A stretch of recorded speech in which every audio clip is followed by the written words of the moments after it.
Ang mabuting balita ng Panginoon ayon kay San Mateo.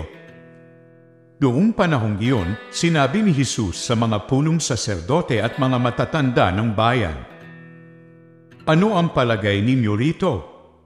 May isang tao na may 2 anak na lalaki. Lumapit siya sa nakatatanda at sinabi, 'Anak, lumabas ka at magtrabaho sa ubasan na yon.' 'Ayoko po,' tugon niya. Ngunit nagbago ang kanyang isip at siya'y naparoon. Lumapit din ang ama sa ikalawa at gayon din ang kanyang sinabi.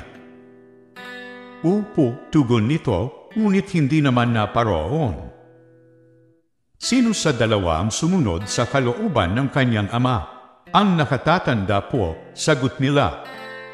Sinabi sa kanila ni Jesus, "Sinasabi ko sa inyo, ang mga publikano at masasamang babae mauuna pa sa inyong pasakap sa paghahari ng Diyos.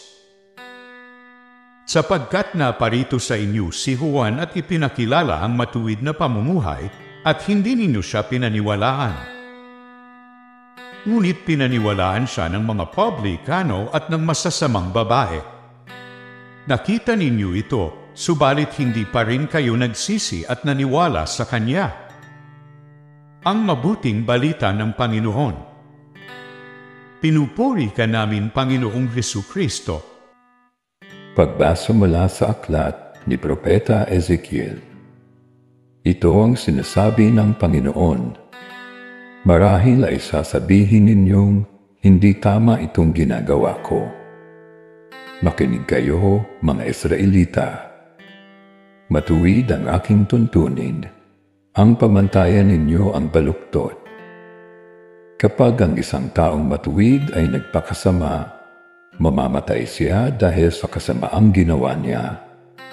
At ang masamang nagpakabuti at gumawa ng mga bagay na matuwid ay mabubuhay. Dahil sa pagtalikod sa nagawa niyang kasamaan noong una, mabubuhay siya, hindi mamamatay. Ang salita ng Diyos. Ikalawang pagbasa. Pagbasa mula sa sulat ni Apostol San Pablo sa mga taga-Filipos. Mga kapatid, nagbibigay ba sa inyo ng kasiglahan ng buhay na nakaugnay kay Kristo? Naaaliw ba kayo ng Kanyang pag-ibig? May pagkakaisa ba kayo sa Espiritu Santo? Kayo ba'y may nadaramang hangarin na tumulong sa iba? Kung gayon, lubusin ninyo ang aking kagalakan maghari sa inyo ang pagkakasundo, mabuklod kayo ng iisang pag-ibig at maging isa kayo sa puso't diwa.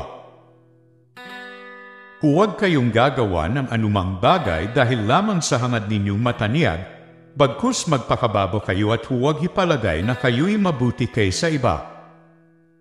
Ipagmalasakit ninyo ang kapakanan ng iba, hindi lamang ang sa inyong sarili. Magpakababa kayo tulad ni Kristo Jesus, na bagamat siya'y Diyos, hindi nagpilit na manatiling kapantay ng Diyos. Pagkus hinubad niya ang lahat ng katangian ng pagka-Diyos, nagkatawang tao at namuhay na isang alipin. Nang maging tao, siya'y nagpakababa at naging masunurin hanggang kamatayan. Oo, hanggang kamatayan sa krus. Kaya naman, siya'y itinampok ng Diyos at binigyan ng pangalang higit sa lahat ng pangalan. Ano pat ang lahat ng nilalang na nasa langit, nasa lupa, nasa ilalim ng lupa ay maninikluhod at sasamba sa Kanya. At ipapahayag ng lahat na si Jesucristo ang Panginoon. Sa ikararangal ng Diyos Ama. Ang salita ng Diyos. Salamat sa Diyos. Salmong tugunan. Poon, iyong gunitain, wagas mong pag-ibig sa akin.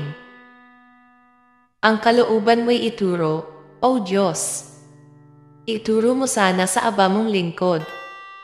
Ayon sa matuwid, ako ay turuan. Ituro mo, Poon, ang katotohanan. Tagapagligtas ko na inaasahan. Poon, iyong gunitain, wagas mong pag-ibig sa akin.